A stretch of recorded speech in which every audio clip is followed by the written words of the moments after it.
How to improve the mindset to succeed? Okay, it's a very good question because I just talked about mindset earlier, right? So three specific things that I shared is about tenacity, about being proactive, and having that long-term view. So definitely when there's okay, let me like frame it better for all of you. How to improve the mindset is basically two ways. Let's zoom out for a bit and look at the big picture. So one is very simple. You probably know this already.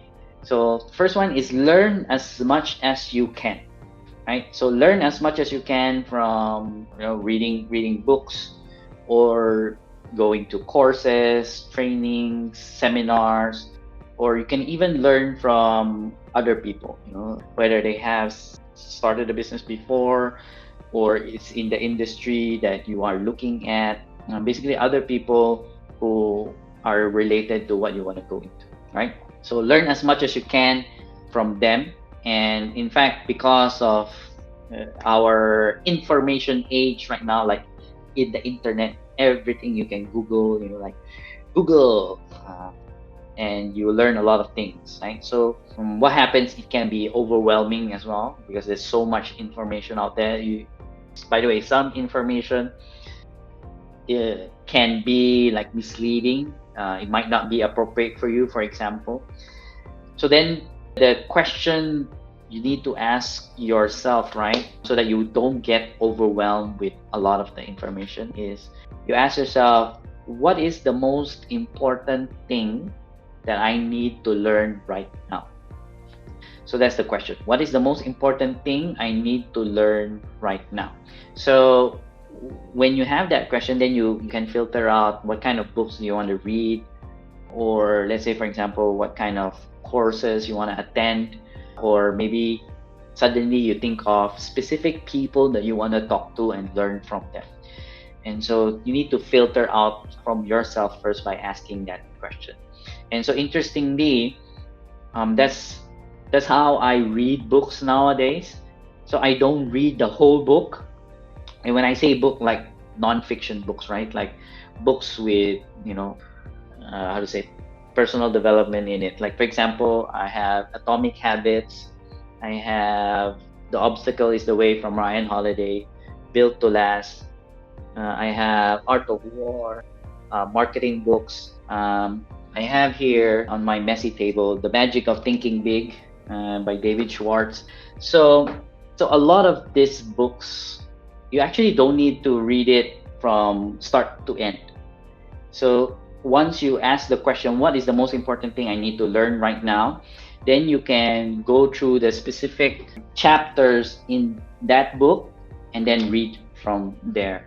Then you can go through a lot more books in 1 year, right? So that's one way. Okay, so first, let me repeat. So the first way to improve your mindset is to learn as much as you can, right? Learn as much as you can. Okay, then the second way to improve your mindset is working on the unseen. So the unseen is the things that you don't know, the unconscious part.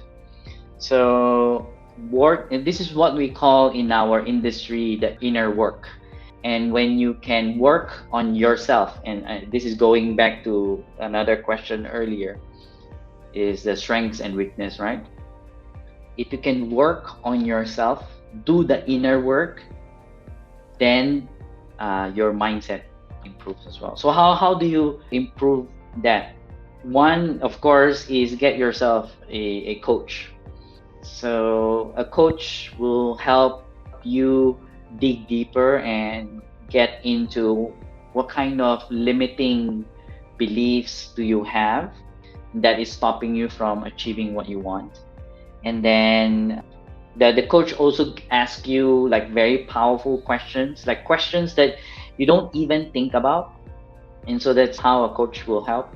And then if you have things in the past that you experience, like trauma, all of these things that can affect you right now or that are affecting you right now, then I can also suggest you go and work with a therapist. So one, let me repeat, right? So how to improve the mindset to succeed? One is learn as much as you can, and by filtering what you want to learn, the most important thing that you want to learn right now, then you can filter out what do you want to study, like books or courses. So that's the first one. Then the second one is doing the inner work, the unseen. And you can do that by getting yourself a coach, or maybe if you have trauma in the past, then you can work with a therapist. So those are two ways that you can work on your mindset so that improves. Cool. Thank you very much for that question. What does being an entrepreneur mean to you? Ooh, that's a very good question. In my journey, right? When I started, I totally, when I just went out of school, right? So that was like a long time ago. The term that I knew is called businessman or businesswoman. So entrepreneur was like not a buzzword, not a thing that I knew during that time. And so in my journey of like starting different businesses, this is something that you can take or not take. Is really up to you, because it's up to us to really make meaning of things. To me, how I differentiated a businessman and an entrepreneur. So a businessman, from what I knew back then, is those people who start business for profit, right?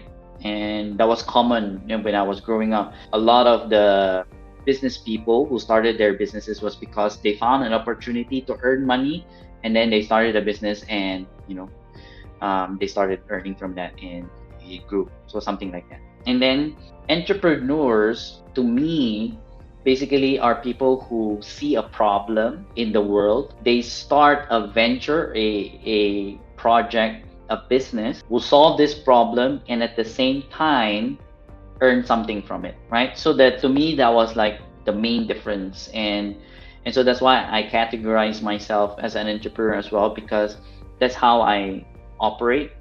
Is I start an enterprise, or a business, because I see a problem that needs solving. Then of course I earn from that enterprise as well. And so think about this: the bigger the problem that you want to solve, the bigger the business, the bigger the enterprise. And so, like, people like, let's say, Elon Musk, who is solving one of the biggest problems in our world, which is like space travel. Well, I wouldn't say it's really a problem, but more of a challenge. And then another problem that he's trying to solve is the limitation that we have in terms of fuel. He's trying to solve that as well with renewable energy, with batteries. So that's kind of like the difference between an entrepreneur and a business person. And so that's what being an entrepreneur means to me. So someone who solves problems, world problems, and then creates a business out of that to earn a living from that. So there are people who start a business, small business, and then there are people who start a big business, and it's based on how big is the problem that you are trying to solve. Cool. I hope I answered that question. Oh, hey there. If you like this video, please like, share, and subscribe. And remember to click the bell button so you get updated of the new videos. See you in the next one.